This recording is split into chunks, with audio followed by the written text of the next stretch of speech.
Sprite Castle.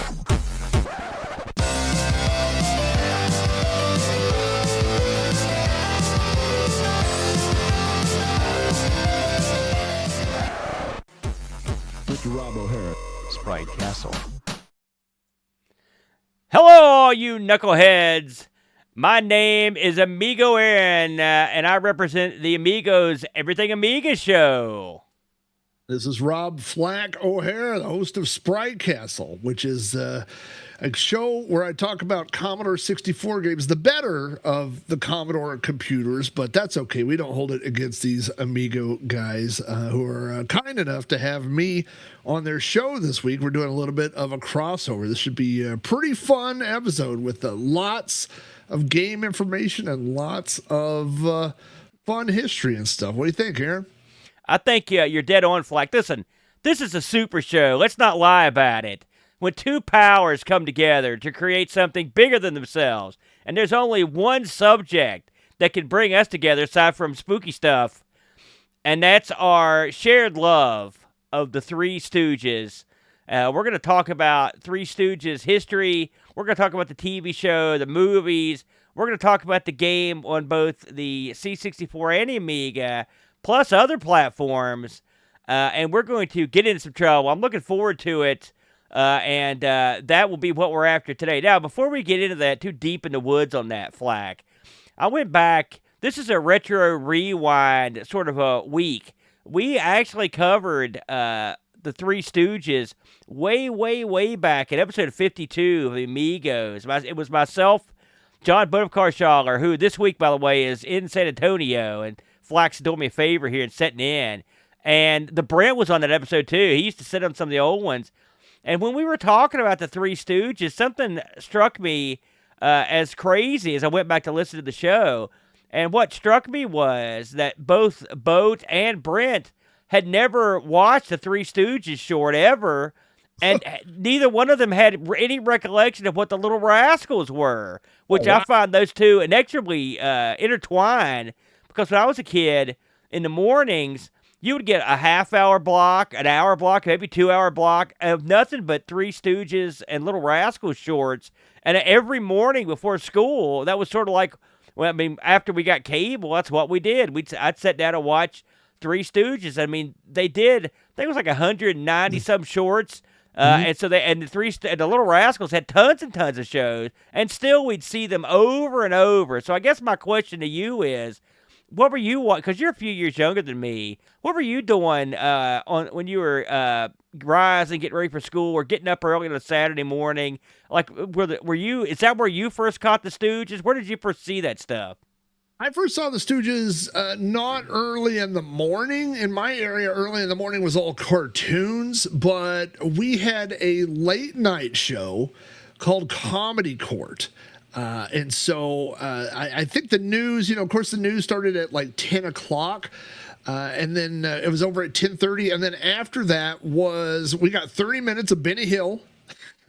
And then after that was this show called Comedy Court, and it was this little silly introduction guy. It was like a judge, and he chased this lady around, and he would say, "Welcome to Comedy Court. You are hereby sentenced to a half hour of comedy classics." And he would hit the gavel, and then they would show 2 Three Stooges shorts. So, as kids in my neighborhood, like I found out later, they were staying up late to watch things on Showtime or Cinemax. Yeah. I would turn my lights off, put the blanket over my head, and pull this little 9-inch black and white TV in my bed so I could watch the Three Stooges.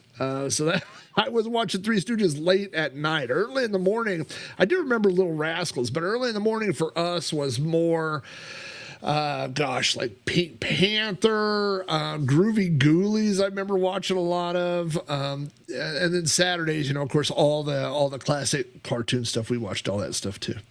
It's interesting because Three Stooges and the Little Rascals. I mean, and we're not talking about the Little Rascals game today, but I mean, sure there is one. But to me, they're hand in hand because they always played them together. And our gang, which is sort of that's a whole other show, but. These used to come on every morning. Plus, like these were often when I was younger, the Three Stooges and the Little Rascals would be the shows that were leading off Saturday mornings. I mean, they'd be the ones on it like real early, like 6 a.m. So sort of like when you're getting ready for school. You know, we used to get to school pretty early too. So they sort of ran them almost every day of the week, except on Sunday, where I remember distinctly we'd get a lot of stuff like Ma and Pa Kettle movies and Abbott and Costello. You know, I was talking to Bo about Abbott and Costello a couple months ago, and he made the comment like nobody knows who those guys are. Like nobody knows who Abbott and Costello are now. And I'm stunned by that because when I was growing up, I mean, it's not like I grew up watching them. They were well before my time, but those shows lingered forever. You know, you watch the Abbott Costello with the monsters, all different monsters, Meet the Wolfman, all that stuff. And the Three Stooges, the Little Rascals, were sort of the same way. I feel like the Three Stooges had a little more staying power for various reasons. But do you think people still know who these guys are? I mean, is this still something people talk about? You mean the Three Stooges or yeah, the Three Stooges? You know, I think this stuff goes in waves. It comes up and down. You know, I was just talking to my daughter who said, "Oh, it's real trendy right now for everybody in her college class to dress retro, and they call it the Y2K look." And I went. Y2K is retro. How could that be?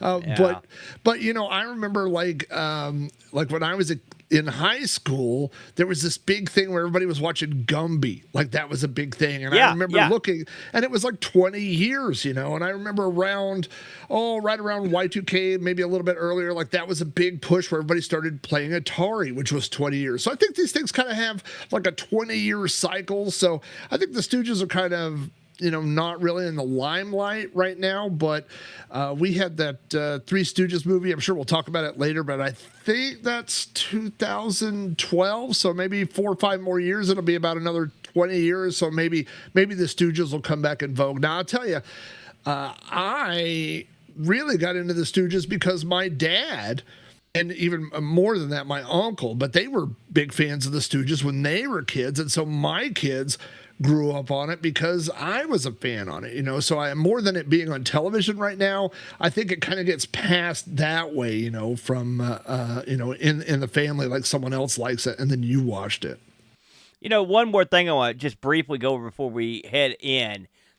A lot of people, I remember a lot of people were down on the Stooges for a little while because of the excessive violence that was in the Stooges. As stupid as this sounds, everybody, this is a real thing. I remember people were, I mean, Tom and Jerry got the same bill. If you watch Itchy and Scratchy, which is a Tom and Jerry knockoff, that's like mega violent. But I mean, they were sort of, by the way, often were appeared in the same blocks too. Those, you know, Tom and Jerry Droopy and stuff, all that stuff that would play in the early morning days.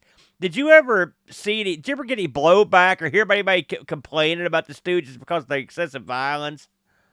You know, we had here in the Southwest, there was a small chain, and there was one here in Oklahoma. There was the last one that I know of was just outside of Dallas, Texas. But there was this chain called Crystal's Pizza. And Crystal's Pizza was known for, there was like the first place I ever knew that had a pizza buffet where you could just go and get a slice of pizza. And they had an arcade. Like I remember going to birthday parties when I was there when I was like 8 or 9 years old. They had a magician in the dining room that would walk around and do tricks at your table. Yeah. It was a great place. It was a great place. But they also had this little area called Movie Time. And you would go over, and it was like a movie theater. And you would go over there, and that's what they would show. They would show Little Rascals. They would show Three Stooges, a lot of Three Stooges, and then sometimes some cartoons. But it was mostly that kind of stuff. And I remember the one here in Oklahoma closed down a long time ago, but the one in Texas was open. And I had a buddy that lived in Dallas, and I drove down there, and he said, you know, we still have a Crystal's Pizza. And we were 30 years old, maybe 35, and we went and got pizza off the buffet, and we went into a movie room that is designed for 7-year-olds. I mean, little tiny booths and chairs.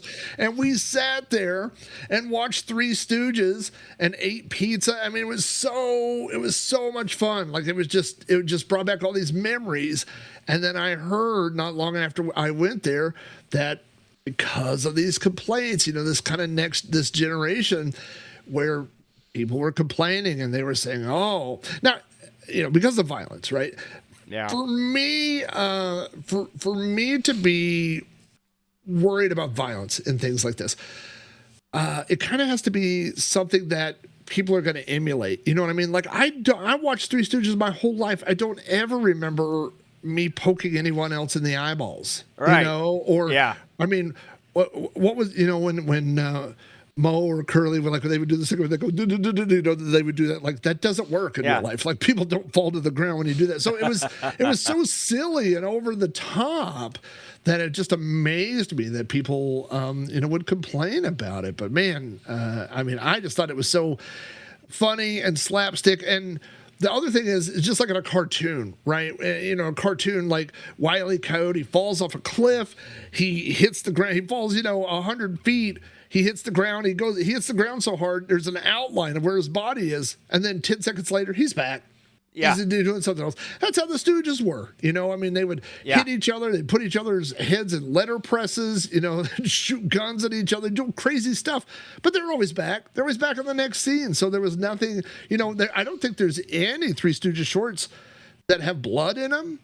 I don't think nobody ever dies. Nobody, it was just comedy, So it just amazes me that people would complain about it. Wholesome fun in my book. In my opinion, sitting in a big room, eating a bunch of pizza while you're watching the Three Stooges, that'd make me feel like the king of the castle, brother. Now it's time to pronounce this episode's King of the Castle. I'm the king of the castle. I'm the king of the castle.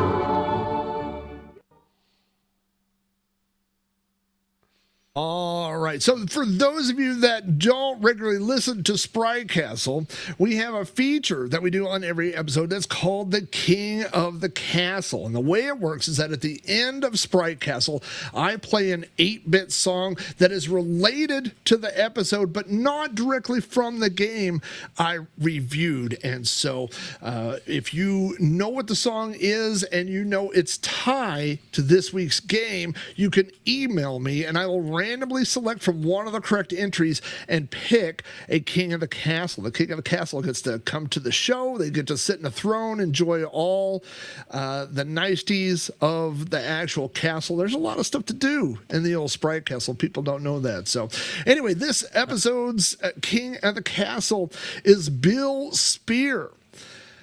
Bill Spear correctly identified the song at the end of the last episode of Sprite Castle.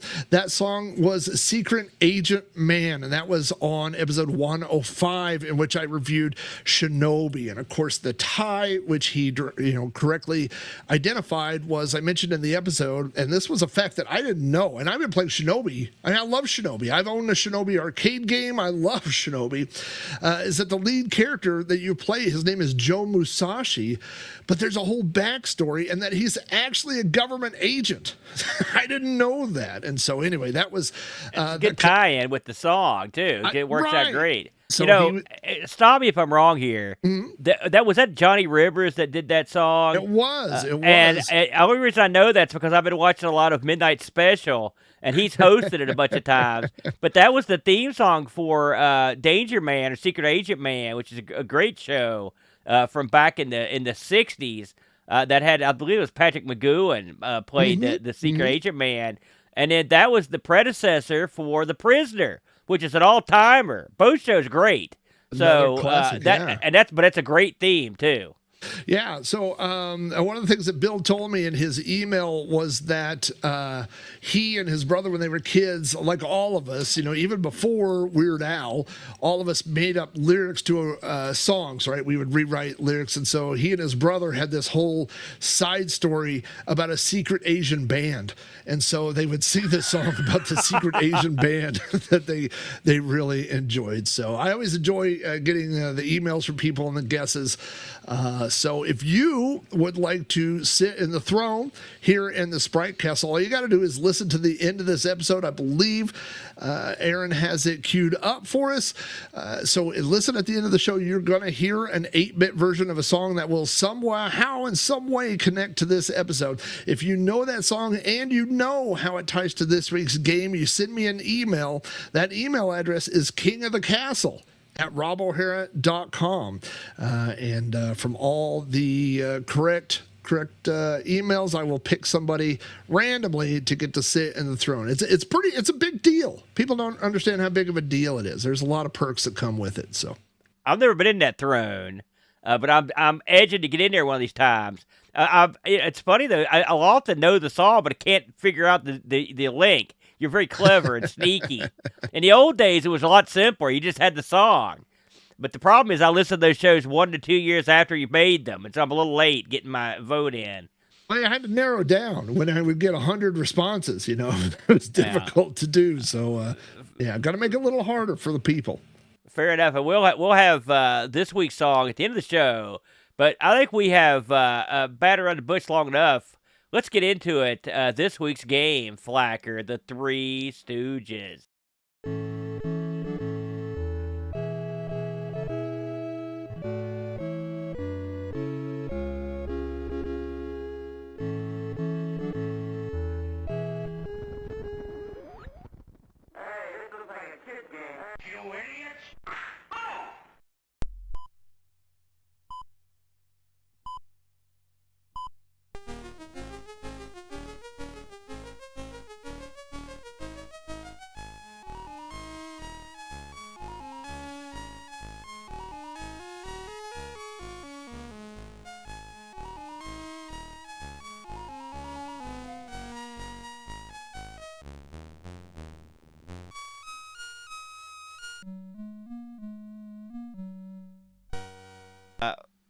I'm gonna start off here just sort of chatting about the Amiga version, and we're also gonna get the C64 version in the mix here because they're quite interchangeable. I think the Three Stooges game, again released by Cinemaware in 1987.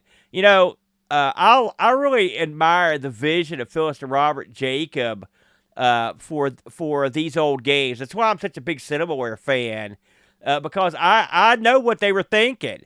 And when they saw what the Amiga could do, they knew this was the computer to be their lead on all these games because they were trying some. I mean, put yourself back to '87. I played a lot of games from '85 and '86 and '87 on streams and stuff. I mean, this was a top shelf affair in terms of the way it looked, and despite the fact that the developer of this was Incredible Technologies, they had been burned by having the developer not do what they wanted, and so when they made the Stooges, they were not screwing around. They had John Cutter in there and the Cinemaware people guiding the people over in Incredible Technologies into getting what they wanted.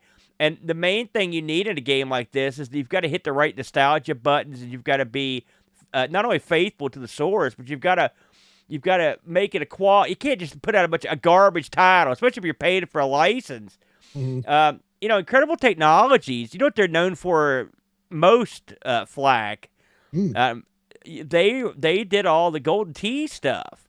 Yes, that was their. So they have been around forever. I presume they're still around. But they did do some stuff on the Amiga. Aside from Three Stooges, they did a really bad DuckTales game, I'll admit. They did Balance of Power. They did Winter Games for Epics for the Amiga, which is interesting. I like that game. They did a game I really like called Harley Davidson. I don't know if you ever played that one. It's kind of fun. Mm-hmm. I'd say it's probably their best game. I actually have picked this one up. I'm going to switch to big screen here just to show. This is for people listening to the radio. I'm just holding up the box. They did a great job, and I'm holding this up for a reason because in the game there's a bad banker. We'll talk about him, and you can see him right here. This is actually this is a picture of Ted Healy. They just put it in a hat. So if you ever wondered how much they even after the Stooges are gone, they make a game, they still villainize this guy, probably rightfully so. Mm-hmm. And then if you open up the game proper, of course you got the discs here. And you've got all the Cinemaware games had like a little coming attractions sort of affair. But there's two things in here that make this game really good, I think. Well, I mean, one thing, and then one little added bonus thing. They've got a great manual in here that goes into a bunch of Stooges history. Like there's that's what, so they don't just have a game about how to, the instructions, someone put some thought into these. They got the history of the Stooges in here so you can educate yourself. Well, I believe the intro is written by Leonard Maltin.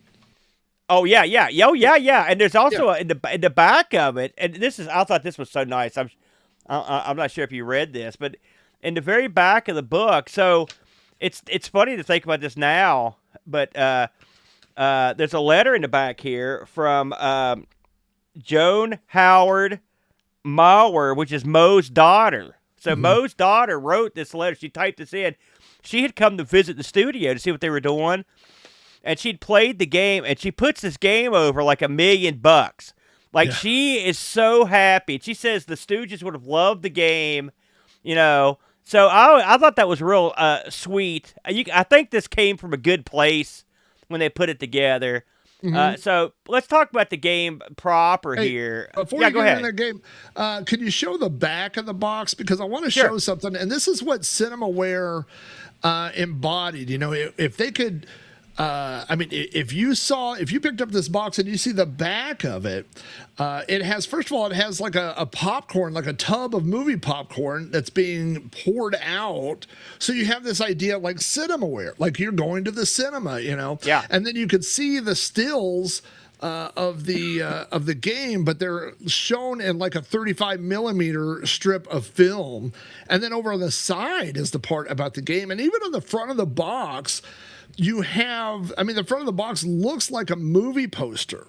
Yeah, so, it's real good. You still have this cool idea, this is all like, that was Cinemaware's whole gig, right? Like you were going to be in the movie. You're going to be playing a movie. And there's so many games I review on Sprite Castle where it'll say like whatever company, let's say Epix. And it'll say Epix presents, and then there's a game by Epix. And then the thing, copyright Epix. And then this is Epix, And then the name of the game is like right in the middle. But if you look at this thing, when you pick it up, there's a banner across the top that says Cinemaware.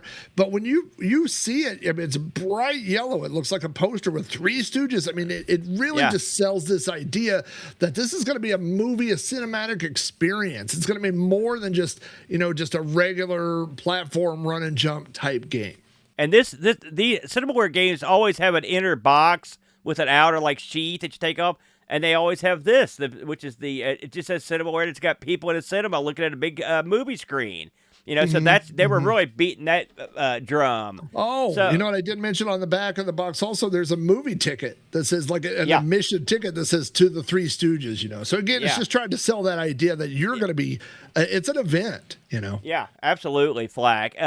So for anyone that hasn't played this, it starts off with a great rib where they open it up with what looks like it's loading up the Fit of the Crown, and then the Stooges literally walk out and they badmouth it, and then there's like a movie reel, and then the game starts, the big, beautiful picture of the Stooges.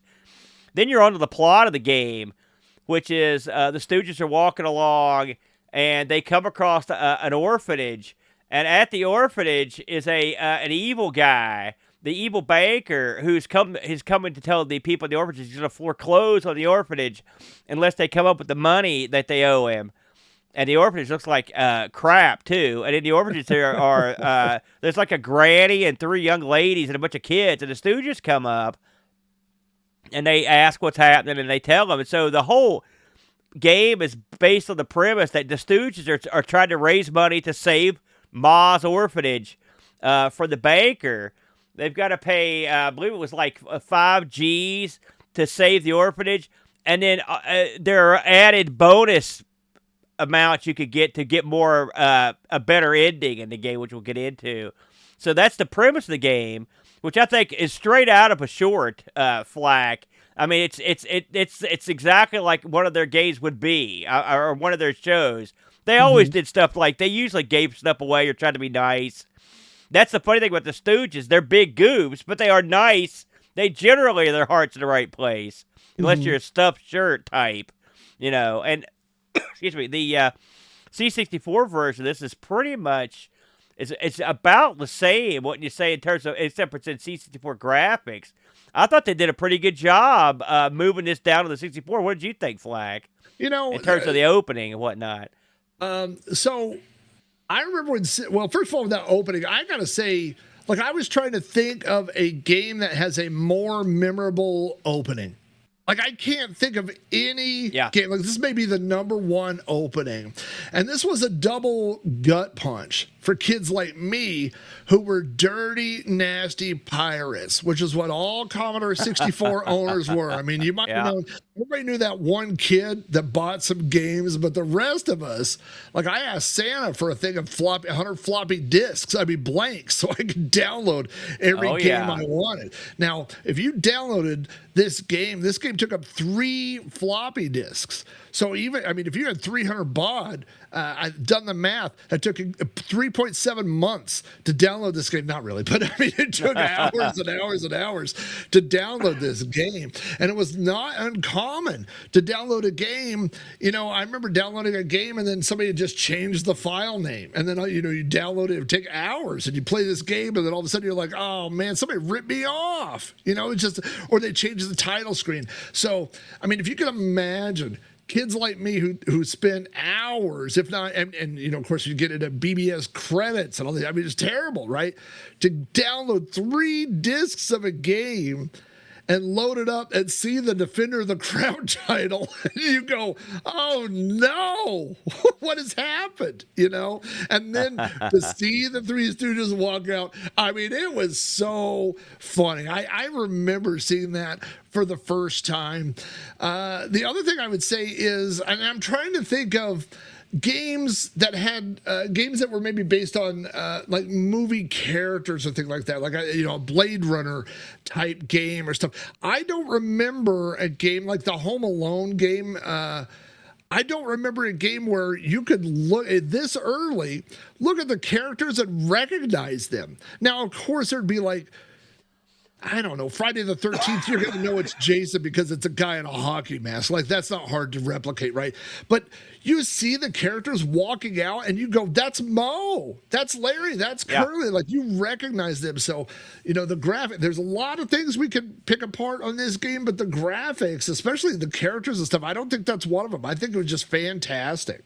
Yeah, and I want to give a shout out to the music is really good, and it's of its era in a way, but they did a great job.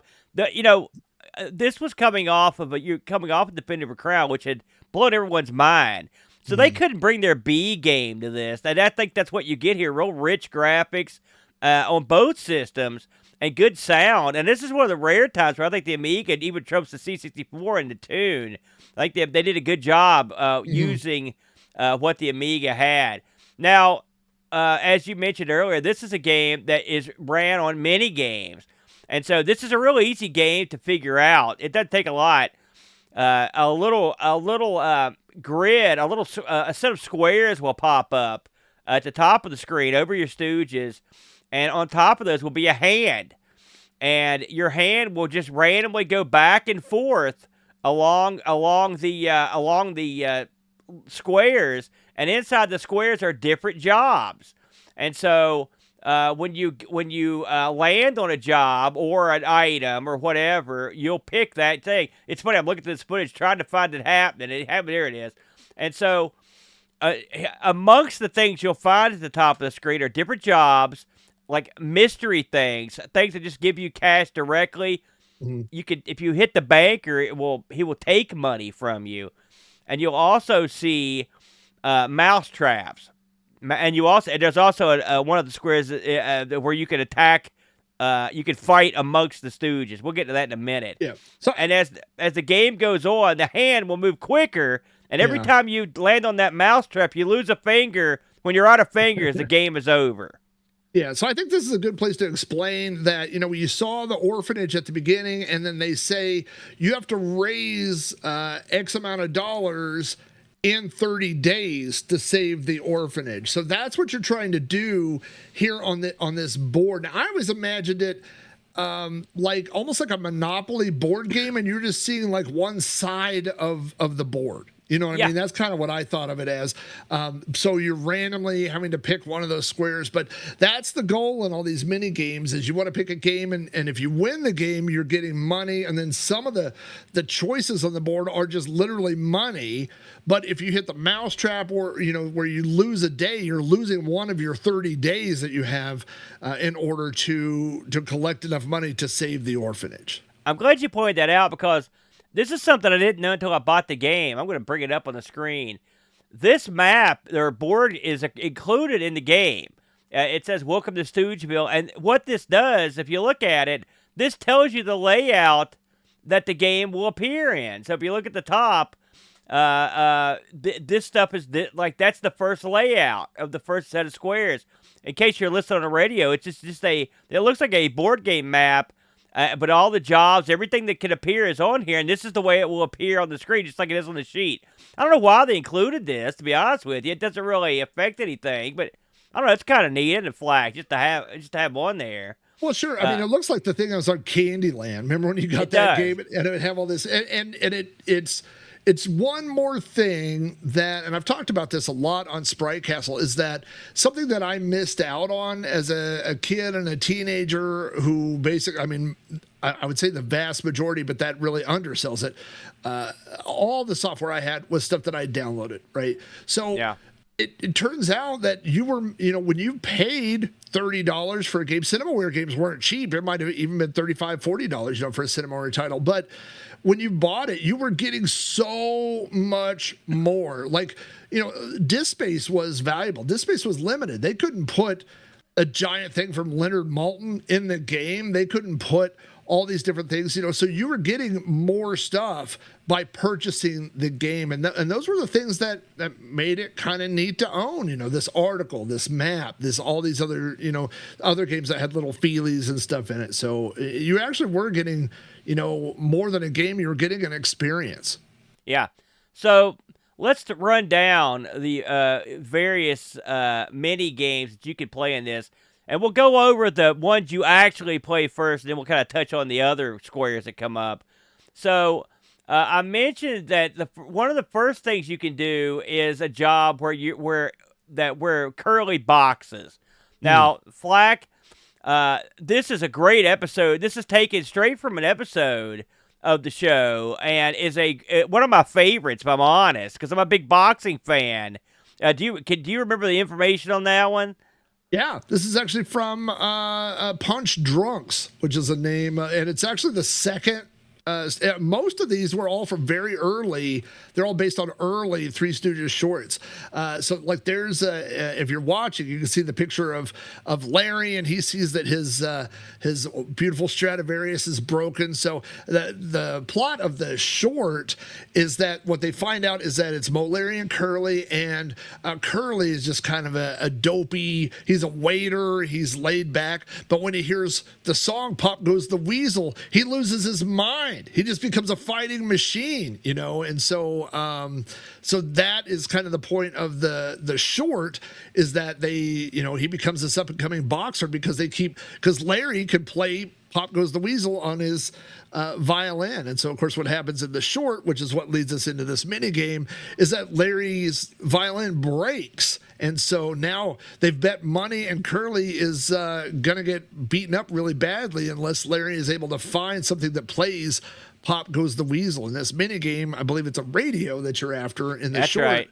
It ends up being a truck that he drives through that has speakers on the truck that he drives through He gets in the short. He actually does get radio, but unfortunately the song ends. This is something they don't show in the game. So I will say, in this game, your job is to run through town, avoiding obstacles to get to the point where you go to a radio store, then you run back. This is probably this screen split into 3 screens. At the top, you see Curly getting mauled. You see a big stopwatch in the round, because I think you only up to the 6th round, I think, before Curly loses. And at the bottom, along the bottom, you see Larry running to and back with the radio, and you can move forwards and backwards, in and out of the foreground and background. This is really tough level to play because it moves so fast. And so you have to sort of go at a trot. If you do that, you could get there in time, and you could sort of memorize the. I used to hate this one, but I got used to it. What did you think of that one? Well, the problem is when you run too fast, you're so close to the front of the screen, so you don't have that reaction time. You know, things come so quickly. This minigame always reminded me of Keystone Capers, the old Activision game where you'd run through the mall and it was the same thing. Like there were things you would jump, there were things you had to duck under, and of course in this you got moving it forward and backward. Like I said, you don't have very much reaction time, but if you play it enough times, you can learn the memorization where the stuff is. Again, my favorite thing, both on the Amiga and the Commodore 64 version, is that you have these digitized pictures from the Three Stooges short, and they've animated it in that kind of way that you could cheaply animate computer stuff. So you put a still and then you draw colors changing, or you draw lines on it or like something. A cycle, Yeah, you get it a little bit more emotion. I think it works, though. I think it works. Yeah, and having the sound effects, Larry's like, oh, my Stradivarius, which is funny because if he had a Stradivarius, Curly wouldn't need to box, to be honest with you. He could have sold that. But my favorite part of this is when you win, and this is right from the episode, Mo is kind of patting Larry, and Larry looks so happy. And it's one of the rare times where you see Mo and Larry looking happy, and Mo isn't murdering somebody. So it's quite nice. In the actual short, though, the radio station changes, the song goes off, and Mo takes the radio and he smashes it over Larry's head, if you'll recall. Poor Larry gets smashed. So in the actual show, it doesn't work out as well as it does the video game. But I don't hate this one. It's okay, but I know a lot of people aren't as fond of this one as I am. But I'm a sucker for the episode too. So there you go. Let's talk about the next one here, Flack. And we will go with, so let's go with this one. This is the oyster cracker eating contest. Yes. This has a lot of digitized pictures in it and audio. Tell us the backstory on this one, Flack.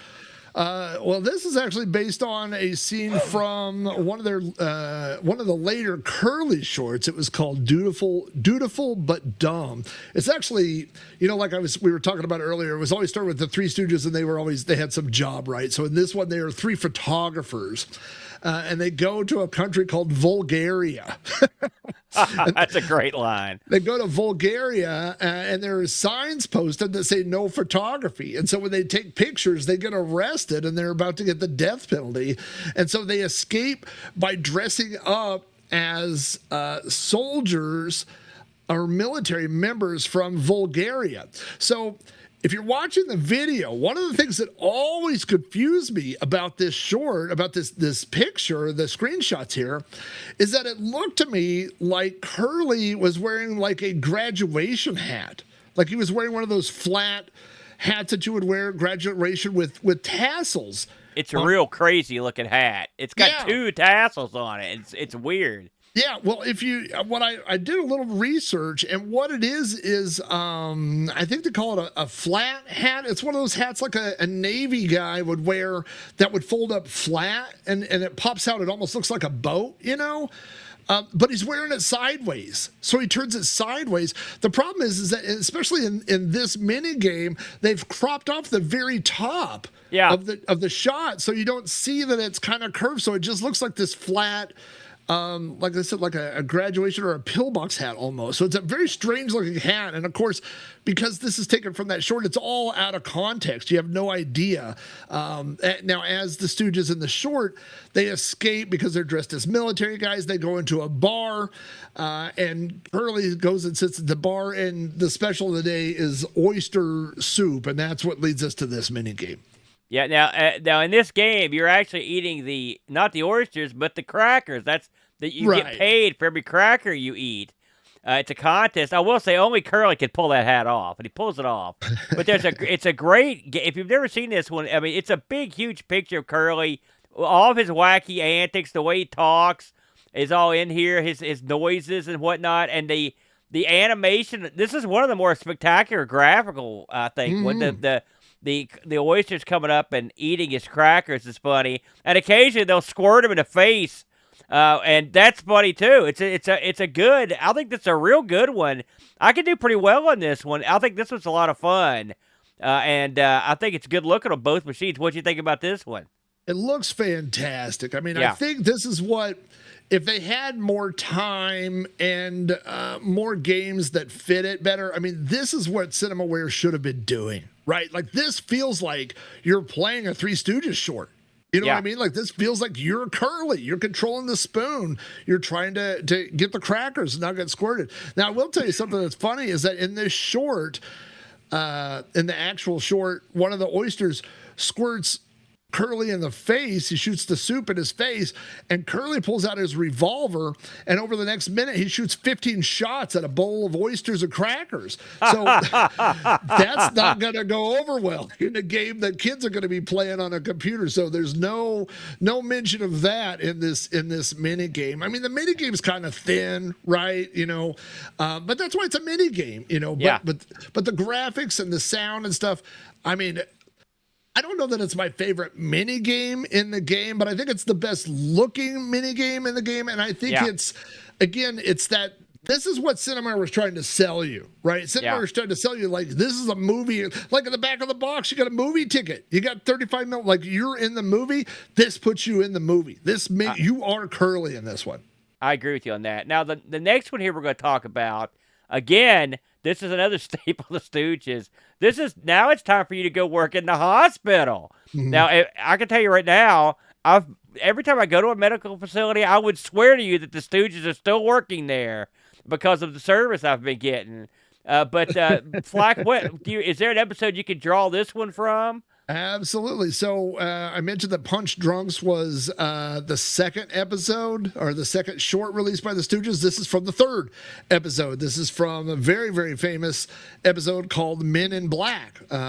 So there was the Men in White was obviously hospital, doctors and nurses and things like that. So this is a play on that. There's lots and lots of famous quotes from this one. This is where the quote where you hear the person on the announcer keep saying, Dr. Howard, Dr. Fine, Dr. Howard. I mean, you will hear that sample in movies today. Like, there are hospital movies where they'll throw that as an Easter egg in the background.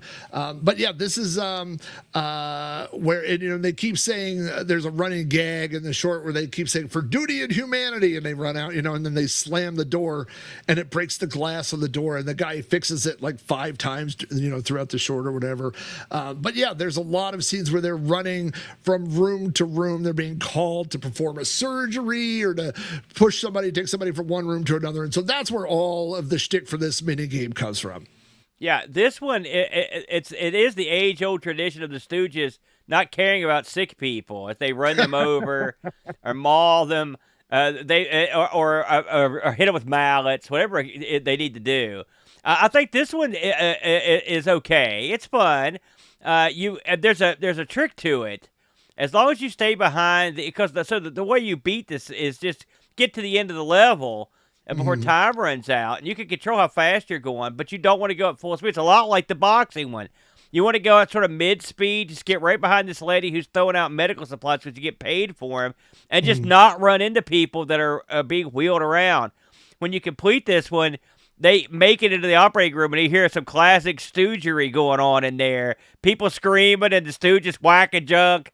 It's pretty funny, the ending of it. So I think it's a pretty good event there. It looks nice, and we'll get to some of the knockoffs of that event here in a minute. But I think that's a good looking event. So that leaves us in terms of the main events with the old pie throwing. This is a classic bit. Can you narrow this down to an episode? I mean, they did this a lot back in the day. Right. So that's the problem with pie fights is there's a lot of shorts where they're throwing, pies at each other. Now, this is what I think. There's a couple that I would kind of narrow it down to. There's one called In the Pie and Pie.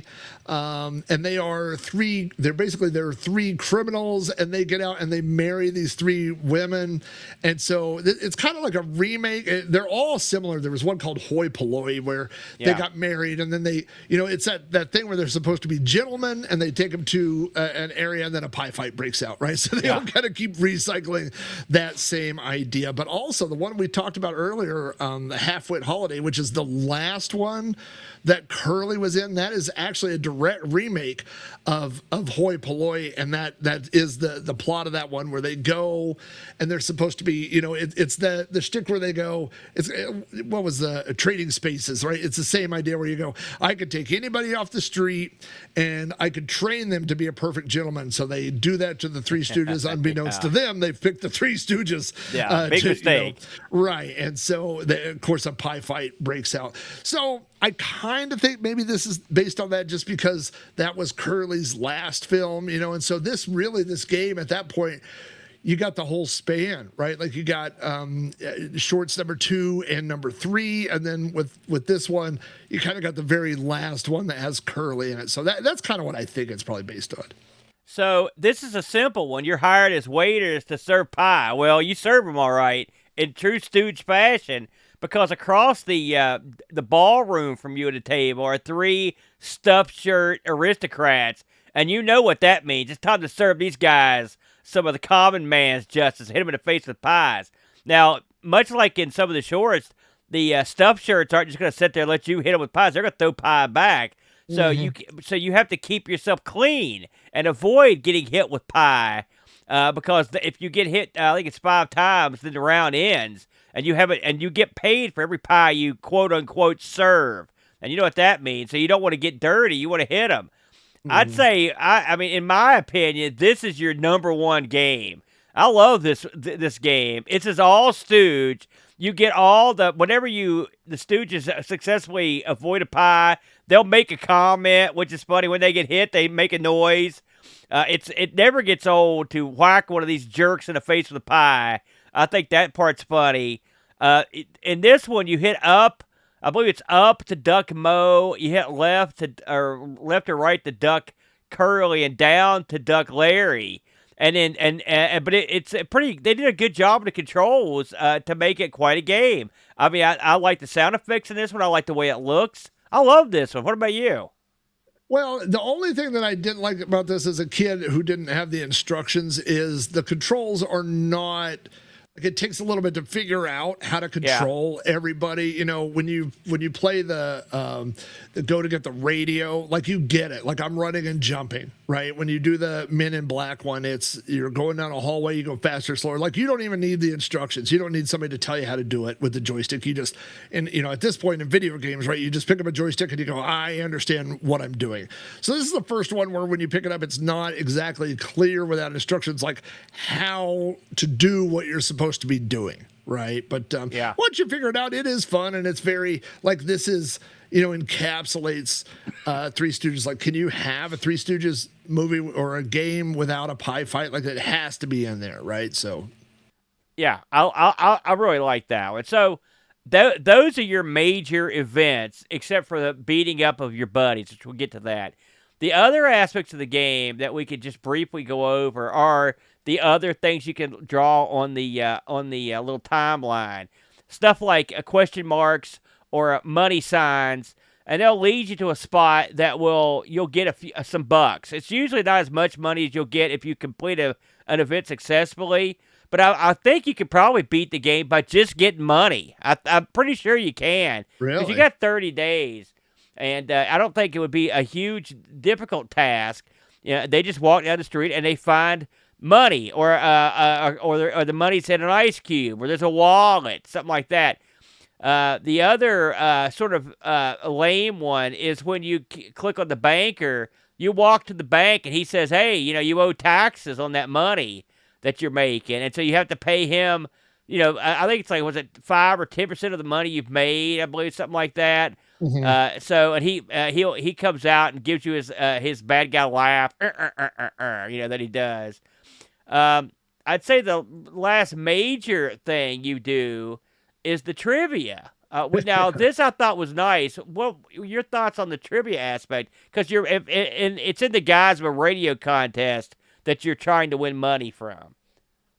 So here's my thoughts on the trivia real quick. Is as someone who grew up on the Three Stooges, who knows more about the Three Stooges than most people should know, or most people do know about the Three Stooges, I would say I could probably answer 2/3 of the questions. You know, like without brushing up.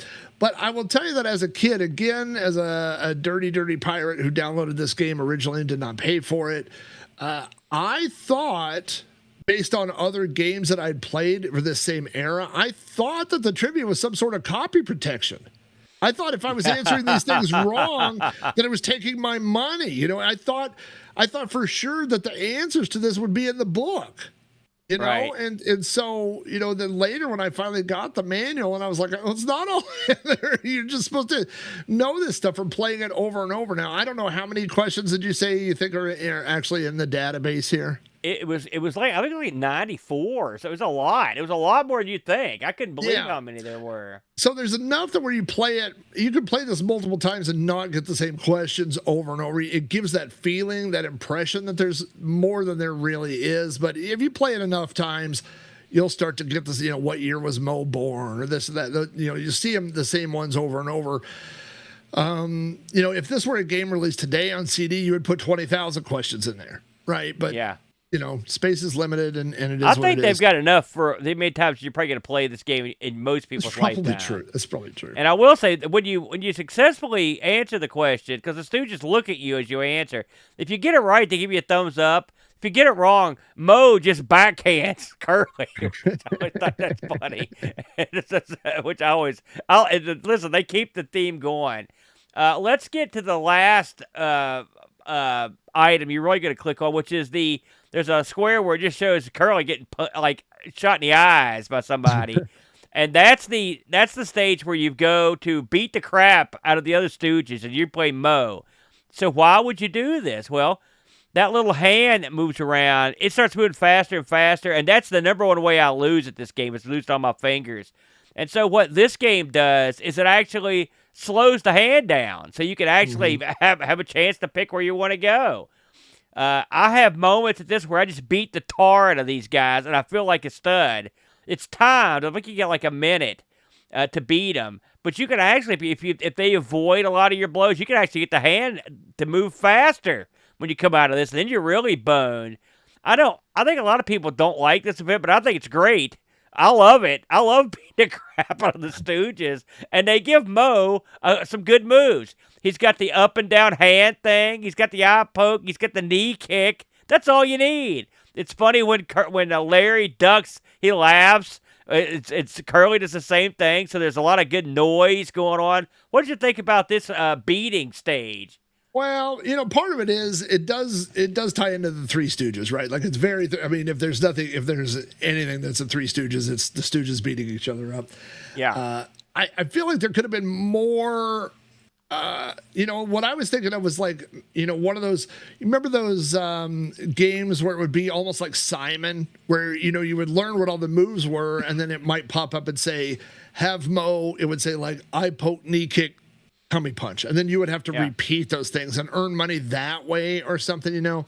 The way it is right now, it just feels like a little bit too free form, you know, and but it does feel very Three Stooges, so I'm glad it's in there. It doesn't feel the same as the other mini games. Well, I like that it's in there because I think you really need that to be in there, and I like the idea that it slows down the hand. I personally thought they moved it in pretty well. All things considered, I like that aspect of it. You know, since we're sort of doing a combined look at these, Flack. And you've played both, and I've played both. Was there anything that happened in one or the other that you thought was better or worse on either system? You know, I mean, at some point, we have to talk about the dark side of Cinemaware games in general. Yeah. And those of you that listen to Sprite Castle, or actually it's from my other podcast, you don't know Flack, but you're familiar with a little term where I use to take a break and talk about other things, but the name of that segment is called loading time. And let me tell you, boy, does that relate to this game. Commodore 64 is the computer I grew up with. I love the Commodore 64. It is my beloved baby. But I'm not blind to the fact that it's not perfect, right? And one of the biggest downfalls with the Commodore 64 was the slow disk loading times. And that was amplified in games that had copy protection because those things tended to disable your fast load cartridge, whatever cartridge you had, because they wanted to disable those cartridges because a lot of those cartridges were used to bypass copy protection and do certain things. So a lot of them wouldn't work if you had a cartridge. So you had to take your cartridge out, or it would just disable it for you if they had their own loading, mechanisms or routines or something in there. So this game is slow. This game is so slow on the Commodore 64. Now, it's slow on the Amiga. It's slower, which is hard to believe, on the Commodore 64. I mean, and now you're on 3 floppy disks, so there's a lot of disk swapping. There's a lot of loading. And I mean, part of the worst is like when you're playing the board game and you go to something and then you gotta... Stuff that's fun in the beginning gets old after a while. In the beginning, it's fun to watch the Three Stooges walk somewhere else, walk over here and do something, and then walk back. But when you're trying to play the game, and then it just starts slowing the game down. And so it's a mismatching in a way of it's such a slow game with fast mini games, so you wait. You say, oh, we're going to go to a pie fight. And you go, great. And then they got to walk somewhere and it's got to load. And then you got to go to the pie fight and then it's got to load. And you do this. And then you do this pie fight and it goes fast. And now it's got to load to go back to and they got to walk and you got to load some more, so it just breaks the continuity of the game. If you play this, one of the things that we have, one of the modern marvels of the Commodore 64 and other computers, but Commodore 64, if you use an emulator like WinVice has a shortcut, and most emulators have something like this, where you could hit on WinVice, it's Alt-W, warp mode, and it turns off the limiting. So you could run a Commodore 64, but at 1200%, right? So it goes to the next scene, you hit Alt-W, and it goes bloop, and it loads it, and you turn it off, and then you can play. So it makes the game much more palatable at that speed, but I mean, like I said, it's slow on the Amiga with all the disk loading, but it is sadly even worse on the Commodore 64. I will say, I'm spoiled now because we've got WHD load, and this game was a glorious when you used WHD load compared to the old days. You're right. This was something that happened a lot. The load times, and I don't talk about it that much now because no one has to live with them. Mm-hmm. Thankfully. This is the problem my brother had with this when he originally looked at it, was how long it took to get anywhere. I think it's like, I'm a patient man and I love this source material, but I think with WHD load on the Amiga, you're in good shape. It does a good job. But I mean, it's still there, and this is the honest truth. There's not a ton of game here. I think first of all, I think the C64 did an admirable job. Really good. I mean, I think they did a great job. I mean, because you're losing some graphic fidelity, but you're not losing that much anywhere else. And they still kept a lot of the digitized features. I think it's a good-looking game, so I don't think you're losing anything there.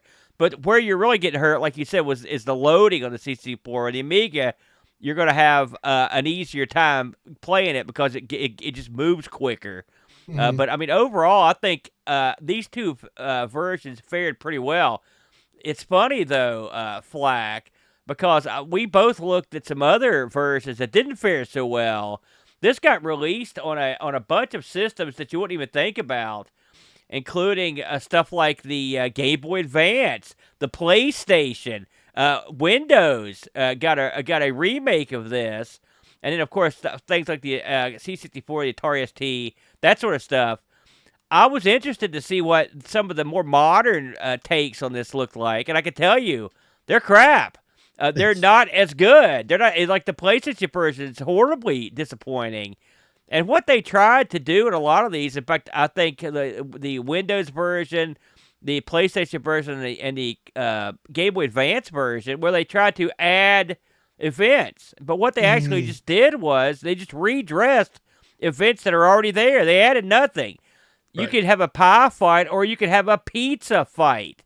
It's the same game. You could have you could go to the hospital and pick up hospital items, or you could go to a grocery store and pick up grocery items. But it's the exact same game. So they sort of try to trick you into thinking they've added things, and the things they've taken away are the good music, the good sound, the look of it. It just everything about it looks low end. So they took an item that was high end in '87, and to me, and they made it look budgety in every other version. And this game, it's funny, is a game that traveled so well. It didn't age well. And the remake, they got rid of the brilliant art and they redrew everything. It's still the same game, and it looks horrible. Horrible game. You checked some of these out, didn't you? Yeah, I didn't go into the newer re-releases or whatever. I looked at some of the ones that were released around the same time. So, Three Stooges was released on the Amiga in '87, and then Commodore 64, MS-DOS, and the Apple II GS got releases in '88. And then the NES got their port in '89. So I was kind of looking at those, but mostly I looked at the Apple II GS and the MS-DOS one, and the 2GS. It just depends on the game. I mean, the 2GS is known for graphics. It's known for sound, but also, it's got so much guts related to the Apple II series. I mean, it's still kind of an Apple II, so that one was okay. But the MS-DOS one, I mean, I got a soft spot for old MS-DOS games anyway, and so I believe it's EGA. It's not a huge color palette, but it's not the 4-color palette like the 16 color or whatever. It reminded me of like the color palette like King's Quest, like those old Sierra games. Like on the Pie Fight, I remember the background curtain was just blue. It's just like blue with black outlines and black lines. Like everything's very simplified color-wise, and obviously the animation and stuff on the DOS version is much more choppy. So the games there, if that's all you had was a PC, then, it's playable, but it certainly doesn't look as good as these other versions. We've been doing this show for a long time, and we got a pretty big response from the listeners and viewers on this one, Flack. Just for comparison purposes, on the Amiga, this scored a 7.15 on Lemon, which is a pretty good score. That's actually came down. In fact, I see Garibaldi brought the score down. I'll get you, Garibaldi. And Pajako, they both did. This is what happens when you review something now. Your reviewers, they go over and kill it. They don't like it. The people back in the day, the average magazine score for this thing was 78%, which that's sort of taken down a bit when the re-release came out and they sort of like killed it. But so it was pretty well received when it came out. I've got some reviews here, Flack. I'm going to run through real quick if you'll indulge me. Our good buddy Alien Breeder, a.k.a. Alan Breeder, chimed in. He says, Cinemaware was one of my favorite Amiga era developers, even though their games were usually less video game and more interactive movie that occasionally remembered to involve a joystick. That's true. Big graphics, dynamite intros, strong storytelling, and gameplay that ranged from serviceable to, well, at least it looks nice. Wings is still excused because Wings is untouchable. That's true. Nowhere is this more obvious than the Three Stooges. Ironically, it's one of Cinemaware's games that leans harder into being an actual video game than most of their catalog, yet it's still impossible to judge it like Mario, Sonic, or even Super Frog. That would be missing the point entirely. This one has to be judged on nostalgia and content, not frame-perfect jumps. I own Three Stooges on both the C64 and the Amiga, and on both machines, it was clear this wasn't about precision. From the fake Defender of the Crown style opening to the physical book packed in the box, this was a full-on love letter to the Stooges. I still remember a quote from that book 35 years later. Here's the quote. The public is made of two groups, one composed of people who laugh at the Three Stooges, and the other made up of those who wonder why. That quote perfectly sums up this game. If you approach it like a traditional game, you'll find a board game structure stitched to a handful of mini-games ranging from weird to boring to dumb, though a few are genuinely fun. But if you approach this as a Ted Healy Stooges, it's fantastic. oysters spitting up in your face, cream pies flying, slapstick violence, and cinematic cliche of saving an orphanage from evil money man. Is it a polished gameplay? No. Is it balanced? Absolutely not. Is it stooge perfect? Nyuk, yes. Better than a poke in the eye. Final verdict, 890 top bananas out of 1,000. That was a comprehensive review. Yeah. Our buddy Pajako chimes in. He says, it's been a while since I played this. I know it's not a great game, and the license does a lot of heavy lifting. Okay, it's mini games. They are mostly playable, but they can be frustrating and a little unfair at times. This definitely sits in the fail-forward camp. The chances of losing are high, and with the pesky mini-game selector with mouse traps, non-mini games, and loading times, you can often find yourself playing games for only 75% of your session. Maybe more games were planned, and they just ran out of space. Overall, it does a pretty good job in the audio-visual department for a 2-disc OCS game with some nice digitized graphics and audio samples. I wouldn't go out of my way to play it, but would play it for nostalgia once in a while. 5 out of 10, which for Pajako, that's the worst score conceivable. Yeah. You cannot do worse than that for Pajako. It's a full-on beatdown. We had Ricky DeRocha chimed in. Well, we never miss a chance. We get up and dance and do the curly shuffle. We didn't mention the curly shuffle, which that led to a resurgence in stooge popularity when that song came out, and stooge stuff was everywhere for a while again, which I loved. Anyway, great use of the source material with digitized audio and photos from the shorts. Another great Cinemaware game. If you don't like this game, Curly is going to personally throw a pie in your face. Oh, a wise guy, eh? So he liked it. Garibaldi, which I saw his lemon review, so I know this is going to be a burial. I knew nothing about this game and did not like it from the start. Can't escape from watching the credits. Countless animations, long waiting times, 30 seconds play, and again, X animations. Unfair, Wheel of Fortune for what happens next day. And you look at the chubby orphans. Freed them 20% less. And you might have enough. Feed them 20% less, and you might have enough money to save the house. Come on, Gary. Oh, man. What a burial. And why do the goons have to pay taxes for money they found on the street? And why is there so much money lying around the street anyway? And how does your fiddle influence the boxing? Why can't they jump over a single obstacle? Who is shooting what and why from the rolling hospital bed? What am I racing for? Reading the manual might have helped. Unfair conclusion. 3 out of 10. Knuckle-scraping scallywags. Also, I had to restart the game every time. So I don't think he was down with it, Flack. You know, I think there's a inherent logical problem when you're trying to apply logic to Three Stooges universe. Yeah, no kidding. We've got another one here, Flack.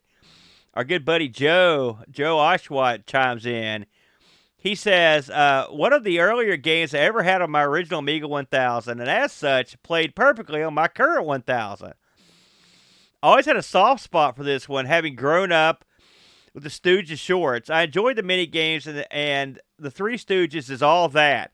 But having 30 days to earn enough money to save an orphanage and maybe land a Goyle, he spelled it Goyle, by the way, means a lot of the mini games. Sadly, there are not so many on offer, and they do grow old after a while, especially when you land on them more than once. Oh, no, not again. Boxing again.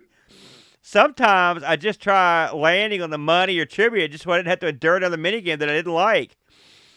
What it did well, it needed more of. More interactive games like the Oyster Crackers and Pie Throwing, less non-interactive games like the dang boxing game. Trivia was a nice way to boost up earning. The Stooges sound samples are great, but repetitive. Needed some more, and the brick wall of the buildings often needed more decoration. With dropping a window or two on those big bare walls have killed you. Overall, a nostalgic romp with Mowgli and Curly that, while fun and enjoyable, becomes repetitive and falls just a bit short. His game scores, he made $4,200 in 22 days. 0 fingers, no orphans saved, no dames. Sorry to hear that.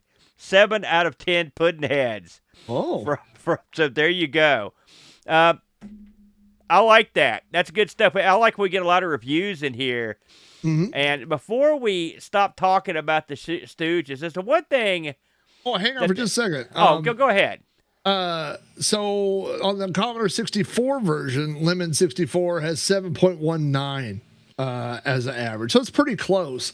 And I looked up some magazines for that same time, and there's a couple that gave it 70%, but it starts dropping pretty rapidly. Commodore User gave it only 50%, and Zap, who's hit or miss, but Zap gave it 46% at the time. Yeah, and they said exactly the two things that we said.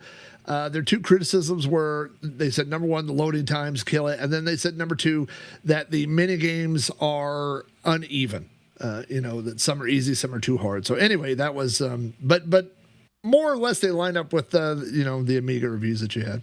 Very good. Just to close shop on this, Mm-hmm. when you play a game that of this era, it's going to work on your nostalgia factor.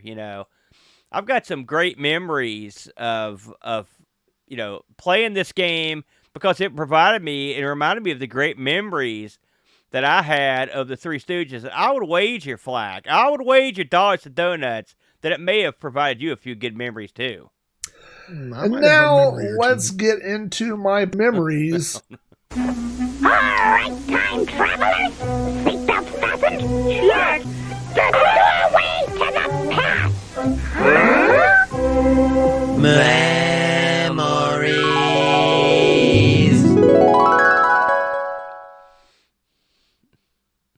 Lovely.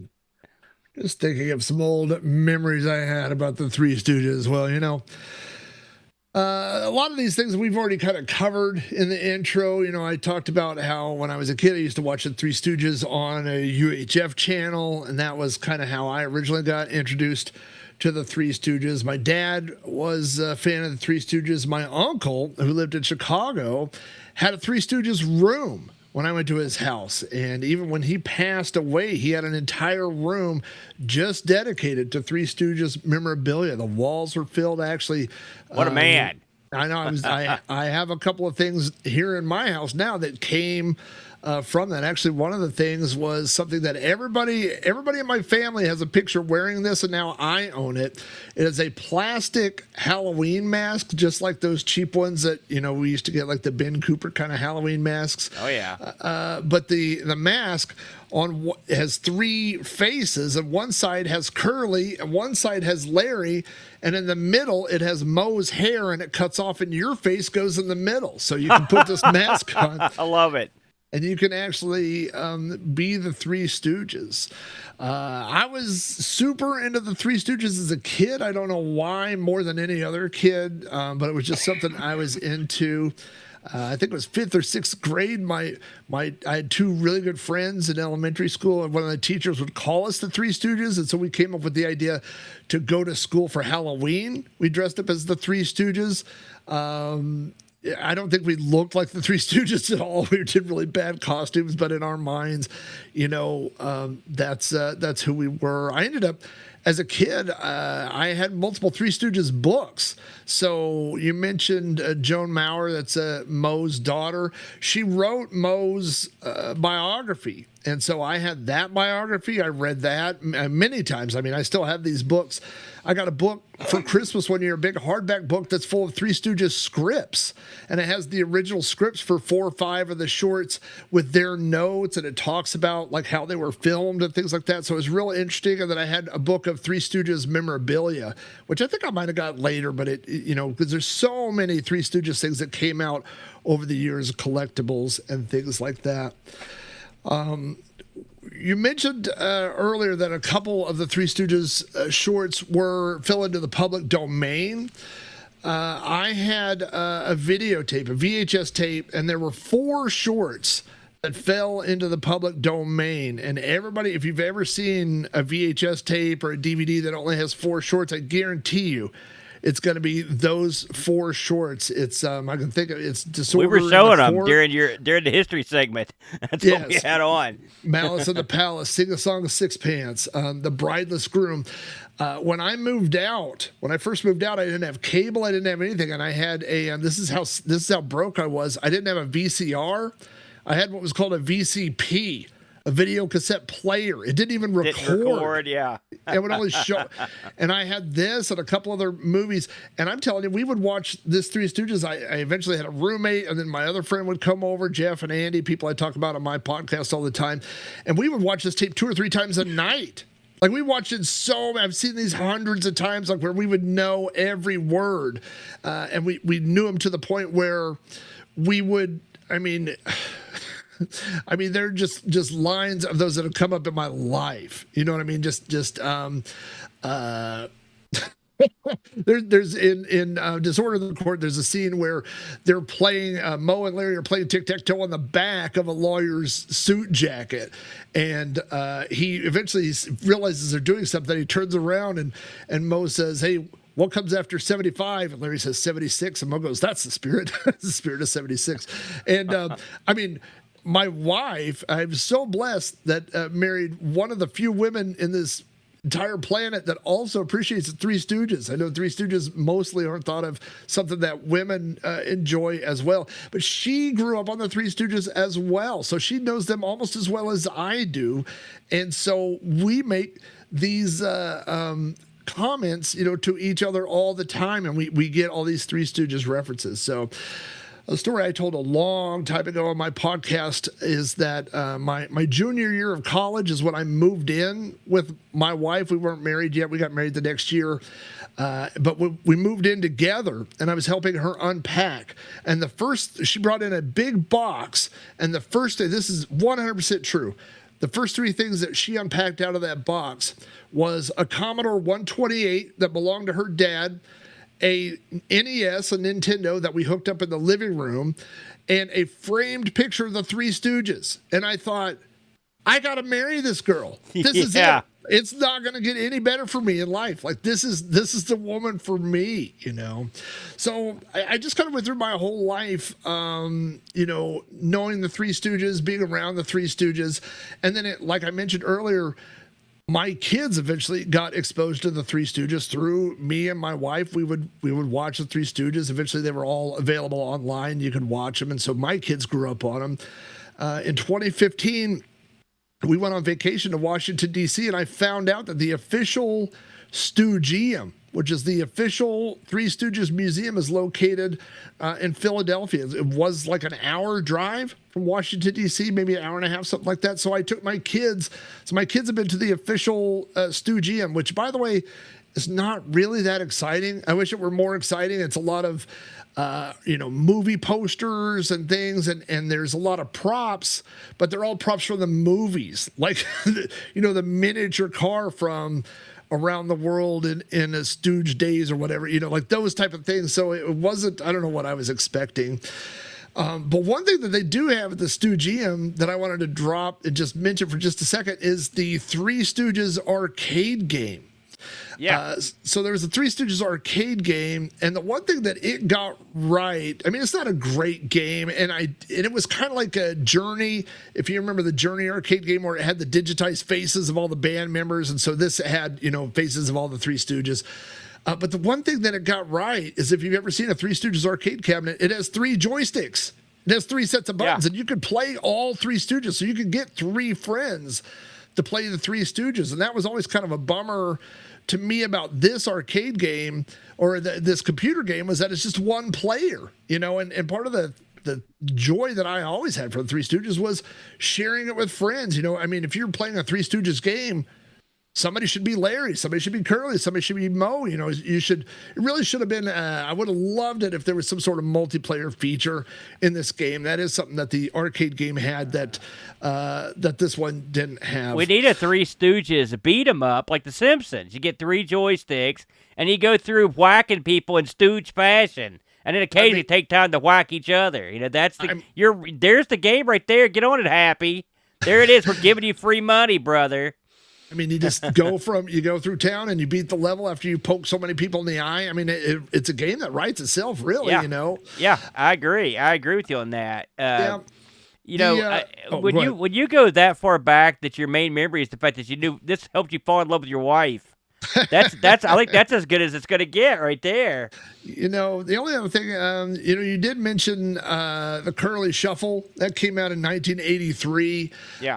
Now, 1983, by the way, is the same year that the Three Stooges got their star on the Hollywood Walk of Fame, which I have also seen. I've been to Hollywood and been on the Walk of Fame, and that was one of the stars that I intentionally went to go find. So I've stood right there on the Three Stooges star there, which was pretty cool. But so yeah, they have to wait a certain amount of time, and I think they have to pay money to get their star, but whatever it was, they got that star. So I think the Curly Shuffle, the song, was released to kind of piggyback on the press release of that, and then that brought it all back. That brought it to our generation, So again, that's 83, and then you start seeing it back in syndication and back, and then of course that leads, to this game, being released in the late 1980s. So yeah, the other thing, and it's something we already talked about, but it was just the fact of downloading this thing, and I will never forget.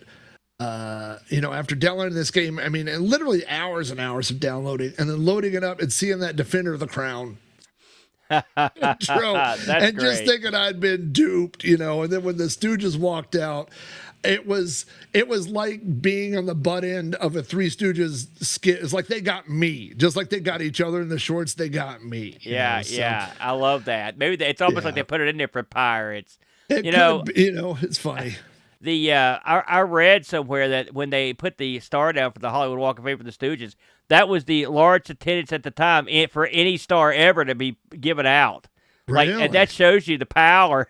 Because think about that, how many years ago that was. In terms of memories or fandom, I pulled this out of my bookshelf when you were talking. You're a hardcore fan when you've got the Three Stooges compilation from the comic strip.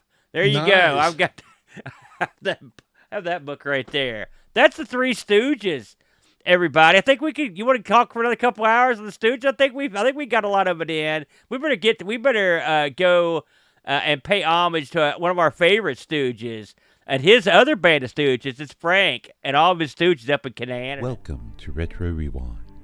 I'm your host, British Jones. Whether you're into the Amiga, Commodore 64, or Tiger floral print speed suits, Retro Rewind has all you need from the friendly hosers of the Great White North. Looking to upgrade your Amiga? Check out the Amiga OS 3.2.2 Kickstart ROM for just $18. Or maybe you need a C64 or C128 diagnostic harness. Grab one while they're hot. Don't miss our best sellers like the 1541 Transit Card for just $1, or the incredible Amiga Coin Cell Battery Adapter. Shop now at Retro Rewind Limited and bring your classic computers back to life. Retro Rewind Limited. Frank's the man. Amiga News.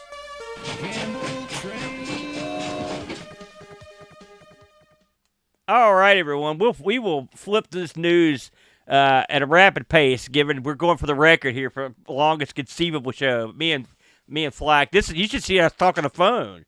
See if it goes on twice as long. I want to start off with this, Flack, and I had you have a look at this. So the author of this quarterly magazine contacted me, David O'Donnell, and I wanted to talk about, because we had to take some time to have a look at this magazine. You can see the cover for the first issue is up on the screen there. This is a magazine called Retronomican, which is is that the best? I'm kicking myself for not coming up with that. It's great. It's a great name. The Retronomican is a passion project of a magazine. It's a quarterly magazine where they talk about sort of like horror-based games, a lot of new stuff for old systems, a lot of current released homebrew, and then they also talk about a lot of older stuff. This game's right. It's like a hodgepodge. I'm going to go to big screen for a minute so I can show off. I've got one of the magazines. This fellow kindly sent me one of these. And so here it is. Here's the cover for you out in Radio Land. This is all all of this game, all this magazine's in full color. All the pages are glossy. I mean, look at this. This is real nice magazine. And I was surprised, Flack. Well, there was a couple things in here that surprised me. One of the things that surprised me was there a section on this about Hulk Hogan appearing in wrestling games. I don't know how that fits the bill of the rest of the magazine, but it was right up my alley, and I was particularly amused by the section where he interviews Hulk Hogan in heaven, which is I was laughing my butt off. Another thing that surprised me was this. There's a 2-page article of Boat Fest in here, which from last year. So I don't know if this fella is like a member of Discord. Maybe it's somebody that I know, but I don't know him by his real name. So he does 2 con reviews in here. Con! As well, and with tons and tons of pictures, just a lot of stuff on modern homebrew. Look at this stuff, Flack. This is right up your alley. It's a new Friday 13th game. I mean, listen. When I heard this is like a horror-based game, I was like, I don't know if it's gonna be my bag. No, I read this thing cover to cover. I thought it was great. It was really good. What did you think, Flack? There's nothing better. I mean, you could tell when you're reading something if somebody's doing it for the money or if they're doing it just for the love of the thing. I mean, especially when you get down to a niche thing like this. Like, I mean, retro horror games. I mean, that's a niche, right? Yeah. And man, I mean, everything that I read in that thing, it just seeped passion for these two hobbies, and it's like where these two things intersect, right? Like retro games and old horror games and stuff. And I didn't even know about some of these homebrews and updated versions of old games and stuff like that. So yeah, I mean, definitely, if those two things are your bag and those things are both our bag, definitely worth checking out. So we're gonna put a link down there if you're interested in ordering this up. Tell them your buddy sent you over. We don't have any skin in the game here, but I want to get this guy over. We'll put a link in the show notes. You can also, for the people on the radio, if you go, I don't know Itch had a reading section, but if you go to readrq.itch.io/RQ-issue1, that'll get you there. You can also just look, you could Google Retronomicon, that'll get you there. I think if this is like your cup of tea, I think this is something you'll really dig, and I'm not just saying that. Like, this wasn't a paid bit. I just thought it was a really good magazine, so I wanted to have a look at it for sure. Now, next on the docket here, so our good buddy Doug from 10 Minute Amiga Retrocast is back, and Doug has been gone for a good while. Flack, I don't know, because he also covers Commodore stuff. Mm-hmm. I'm sure you're familiar with Doug. He's a great guy. But we were missing on him something fierce. I hadn't seen Doug around for a while. He's put out a few different episodes. Here he is covering JOTD's Gyrus game. So what do you think? Do you ever watch any of his C64 coverage? I have, yeah. Yeah. He does a lot of good stuff. So I want to give him a shout out. It's good to see you back, Doug. Absolutely. Back in the game after all this time. He also did one where he's got an overheating chip in one of his Commodore Amigas that he fools around with. Doug's always got his hands in the pie. Something else I want to talk about real quick is our good buddy Agima, excuse me, a.k.a. Chris. Chris is one of the fellows over at This Week in Retro, but Chris is a guy, I knew about him before he was on This Week in Retro, because I found him one time looking for news, and I thought, man, this guy's really into the Amiga. And this episode, he does this is on his own channel, he does a thing where he took his Amiga 500, he pulled all the guts out of it, all the accelerator cards, all the extra memory, or his Amiga 1200, and just tries to get stuff to run on it, off disk. Like, he said before he bought a 1200 back in the day, he'd heard that a lot of software wouldn't work, and it worried him. And so in this episode, he went through and found all his old favorite games and tried every one of them, made a spreadsheet out of it. It's good. I mean, this guy's got a passion for this sort of thing that I find it endearing, if I'm honest, for this crazy guy. So if you haven't been checking out 005 Agima's YouTube channel, I urge you to give it a whirl. He does a lot of stuff that you don't often see on YouTube involving these computers. Plus, he does some other crazy stuff. There was a time where he was working on this arcade machine out in his garage. That was great. That was another thing he did that I really liked. So I enjoy this guy. Do you ever catch This Week in Retro, Flack, or ever check out any game and stuff? Yeah, I don't catch it every week, but everyone that I like it, I always like Dave's stuff. I always like seeing what they're doing over there in the cave. So yeah, it's always good stuff. Quality. Dave is all those guys are down, as we know. Dave's got a big box collection that's just off the charts. Dave's a big fan of the old RPGs, which are not necessarily my bag. I'm more of an action guy. It's funny, when Neil was on there, he was the flight simulator guy. And Chris is a big fan of, like, racing games. So they all like stuff that I'm not necessarily a huge fan of. But I do like, it's good to get that perspective or learn about things that I don't know about because I never really got into them. So I wanted to give those guys a quick shout out. Is there any news from the C64 front, Flack, you want to toss out there? No, and I do have a couple things that I was going to talk about. A couple of different games that I've been following. A couple things that came out, and one that I'm really tracking. It's supposed to. I mean, it seems like the release is going to be imminent. So I know that this is one of your favorite games, so I can't get away from not mentioning this. There are two, not one, two new Bubble Bobble games for the Commodore 64. Oh, God, no. Are you kidding me? I know how much you love the Bubble Bobble. The first one's called Bubble Bobble Remastered, and this came out right at the end of 2025. Man, this thing is so good. So basically what this is, I mean, you could kind of think of this as like a ROM hack, I guess, if you will. But it's available on itch.io, and if you read the guy's thing, I mean, this guy loves Bubble Bobble. He's like, I played Bubble Bobble as a kid. I love it. It's my favorite game of all time. I own a Bubble Bobble arcade machine. Like, he is Bubble Bobble, right? He loves it. And so he said, I always like the Taito release of Bubble Bobble for the Commodore 64, but it's not, arcade. It just has differences, right? And so what he did is basically he went through and he redrew every sprite. He redrew every level. He redid all the graphics. Then he went and redid all the music. And so it is now, basically authentic to the arcade version. So, it's really, it's amazing to me that we could take these 8-bit systems and the games keep getting better and better and better, right? Like, if you play this, it looks really good. It looks really close to the arcade version. So anyway, that's Bubble Bobble Remastered. But now somebody took that version and they made a game called Bubble Bobble Lost Cave. Bubble Bobble Lost Cave builds on top of Bubble Bobble. This is kind of a tongue twister. Remastered. Yeah, I was just thinking that. I know.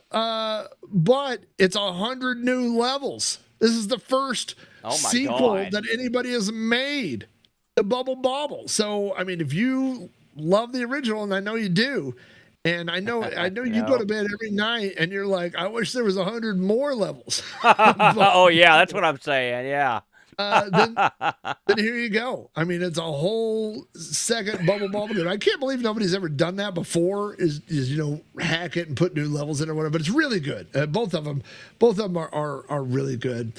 There's some other games that have come out recently. There's one called Vault of Seraphim, which is it's just a fun platform puzzle type game. You're going through caves and stuff like that. There's been a lot of releases since the beginning of the year.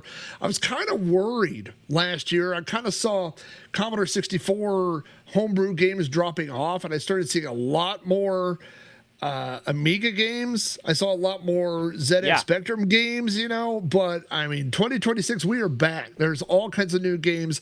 There's a new one called Rise of Babylon, which is one of those games that I hate. It's it's like Sim City. You got this little city and you got to build stuff, and the people, you do all this. I mean, those games, I call those murder the town, because everybody in my town is going to be dead. I'm terrible at those games. I don't have the patience for them. I'm the same way. If you like those kind of games, there's out there. There's a new little strategy game called Capture, which is it's one of those games that's so simple. It's basically, imagine a very narrow chessboard with 3 checkers on each side. And you can move as far as you want, left or right.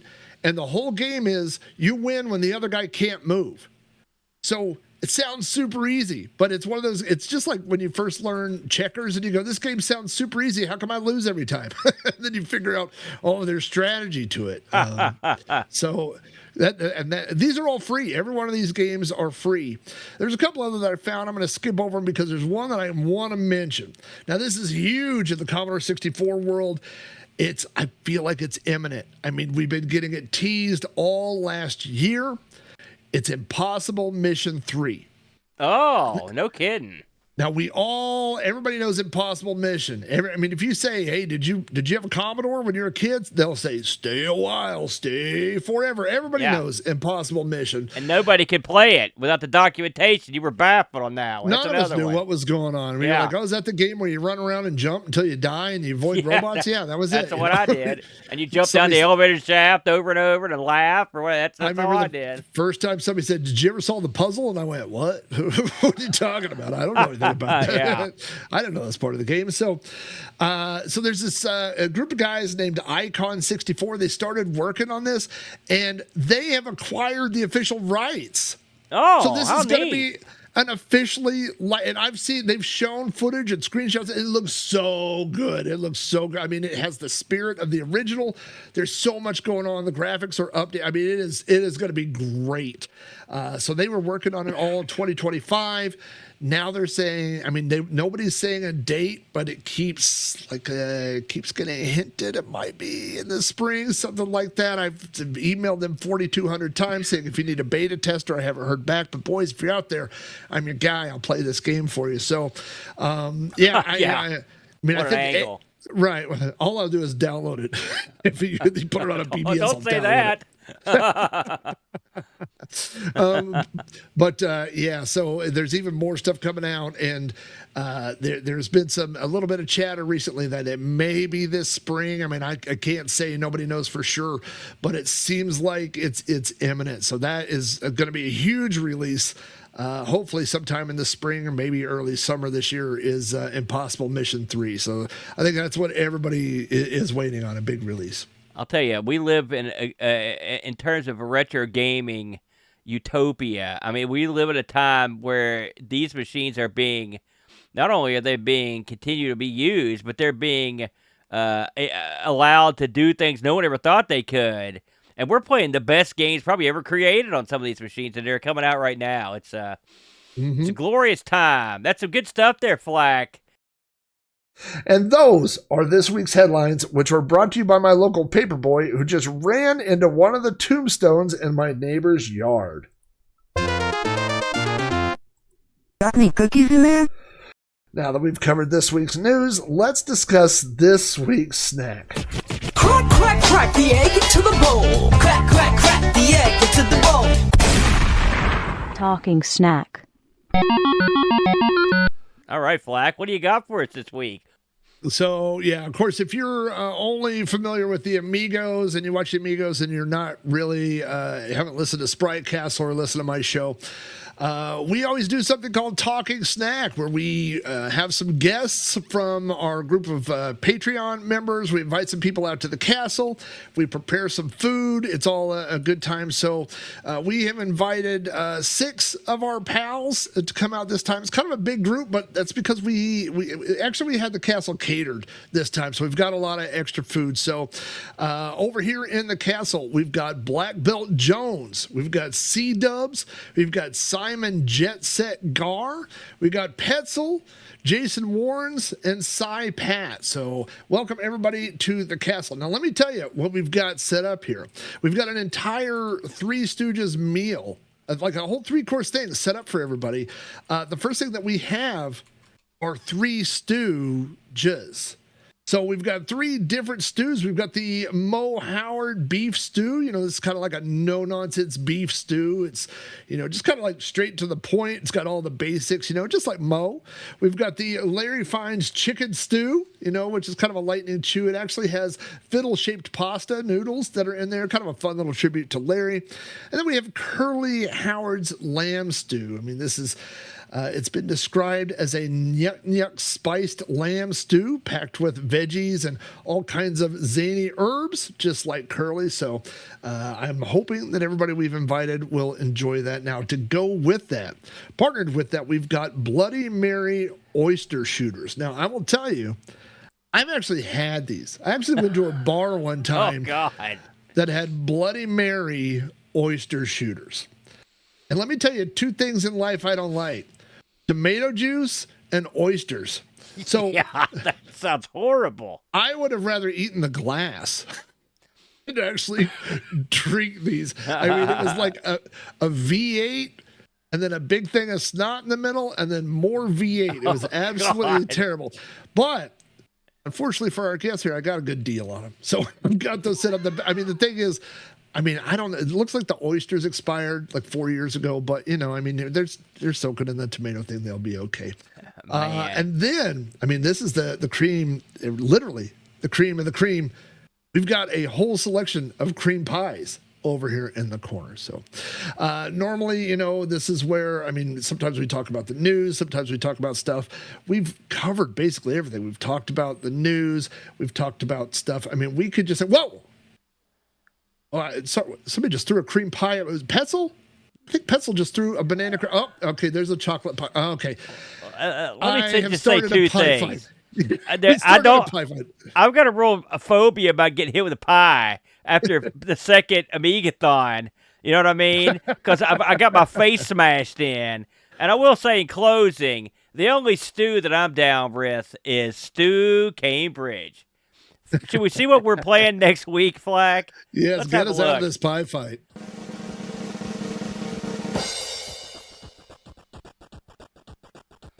Looks like I'll be tackling XT Ream Racing, and you will be taking on Skyfox. Is that based on an arcade game? No, it's an original. It's Electronic Arts. There's Skyfox, Skyfox 2. I mean, this is a first-person flying game for the Commodore 64. It's classic. Very good. Well, listen, Flack, thanks so much for joining me this week. I've had a lot of fun, and I can say without hesitation, this is probably the longest episode of Amigas we've ever done. So we'll see how that goes. If you like the Three Stooges, your business. If you don't, next week, Extreme Racing, that's for sure. Flack, tell them where they can find your podcasts and your accoutrement. Hey, there's good news and there's better news. The good news, all of my podcasts are located over at podcast.robohara.com. They're all also on Apple Podcasts, so anything that pulls down there, you got any kind of podcatcher, you can find Sprite Castle, you can find You Don't Know Flack. But if you're wanting to check out Sprite Castle, go check out the Amigos feed on Spotify, because if you pull down that feed, you're not only going to get the Amigos, but you're also going to get my show, and you're going to get Pixel Gaiden and all the other shows that Aaron does with the Brent, all the game. I mean, it's literally, I mean, I can't believe that there's just so much retro podcast goodness. The best thing about being on that podcast feed for me is that I get great shows all week long, so there's all kinds of great retro content. So if you're not subscribed to the Amigos feed over on Spotify, go do that, and you'll also get Sprite Castle. The best thing is you're going to get this show twice. So not only are you going to get 2.5 hours of the Three Stooges from the Amigos, you're going to get it again from me. So I love who doesn't want that? Hey, listen, thanks for the plug there, Flack, and thanks for joining me today. Thanks for everybody for tuning in here live and on the radio. We will catch you next time around. If you'll say it with me, Flack, on the count of 3. 1, 2, 3. Adios! Amigos is made possible by contributions from listeners like you. Patreon supporters help choose the games we play, receive exclusive magnets, and get access to the Amigos Retro Gaming Discord server. Visit patreon.com/AmigosPodcast if you'd like to support the show and join our community.